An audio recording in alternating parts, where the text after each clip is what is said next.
Guys চলে এসেছে একটা নতুন ভিডিও নিয়ে। তোমরা দেখতেই পাচ্ছ আমরা মিরিক হয়ে বাড়ি যাচ্ছি। দুদিন তো হয়ে গেল, এবার তো বাড়ি যেতেই হবে। এত সুন্দর রাস্তা, এত সুন্দর জায়গা, ছেড়ে যেতে ইচ্ছে করছে না। যাই হোক, বাড়িতে যেতেই হবে। বাড়ির উদ্দেশ্যে এগোচ্ছি বলা যেতে পারে, কিন্তু মনটা এখানে। দেখতে পাচ্ছ কি সুন্দর সুন্দর পাহাড় দুই দিকে, মানে যেদিকে তাকাচ্ছি মনে হচ্ছে ওইদিকে তাকিয়েই থাকি। ওদিক থেকে চোখ ফেরাতে ইচ্ছে করছে না। কাজ যদি আমার দার্জিলিং একটা বাড়ি থাকতো। তার বাড়ি আছে দার্জিলিং এ? বলো, আমি বিয়ে করার জন্য রেডি, দার্জিলিং এ থাকবো। উফ, মনেই হচ্ছে না এখান থেকে বাড়ি যাই। আর কেউ যদি মনে করো আমাকে ফ্রিতে রাখতে পারো, খাওয়া দাওয়ার খরচাটা আমি দিতে পারি, ওখানে আমার কাজটা যদি জোগাড় করে দিতে পারো, টাকার খরচাটাও দিয়ে দেবো। কিন্তু শুধু জাস্ট আমাকে 2-3 মাস টাইম দাও, আমি কিছু না কিছু ঠিক ব্যবস্থা করে নেবো। কিন্তু আমার একটা কথা কথা জায়গা দাও, হোটেল ভাড়া দিয়ে আমি আর পারবো না। মানে পান্টে 2000 টাকা হোটেল আমাদের নিত। যাই হোক, অনেক কথা বলে ফেললাম। তোমরা যারা যারা ইচ্ছুক ঘুরতে আসবে দার্জিলিংয়ে চলে আসো, দারুণ জায়গা। মানে যেদিকে তাকাবে মনে হবে এখানে থেকেই যাই।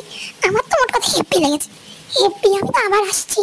তোমরা কে কে আসছো বলো সামনে, কমেন্টে জানাও।